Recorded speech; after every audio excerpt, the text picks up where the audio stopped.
So, ito na guys, kain na tayo. Luto ng aking bulanglang.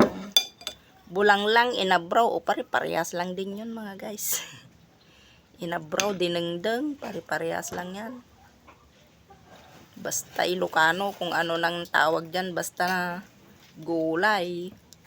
Basta gulay guys. Ang sarap. Manimis na miss kasi bagong pitas yung bulaklak kasi. May nagtinda dyan kanina.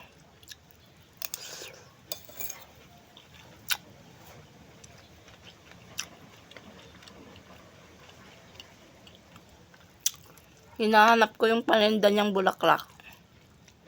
Dahil sumisigaw siya ng bulaklak, ng kalabasa. Sabi niya. Nung lumabas ako wala naman siyang tindang nakita ko.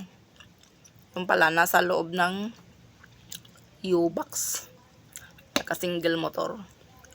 Nasa loob ng U-Box niya yung paninda niyang bulaklak ng kalabasa guys. O, di sa halagang 10 piso, nakabili tayo.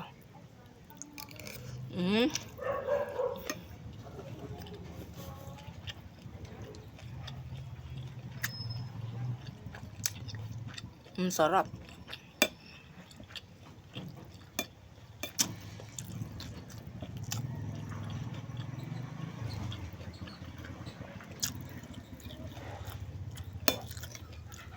Pag mainit-init pa, masarap guys. Let's eat mga guys.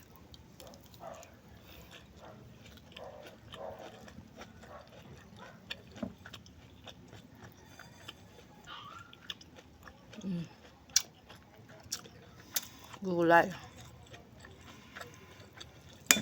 Gulay is life. Balik ulit tayo sa gulay. Matagal na hindi ako nag-vlog ng gulay. Ngayon lang ulit.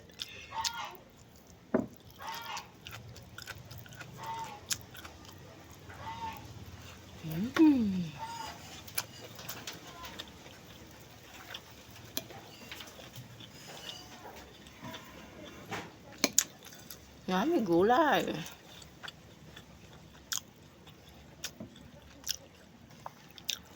Pagkaluto mo, kumain ka na agad para mainit-init pa, masarap.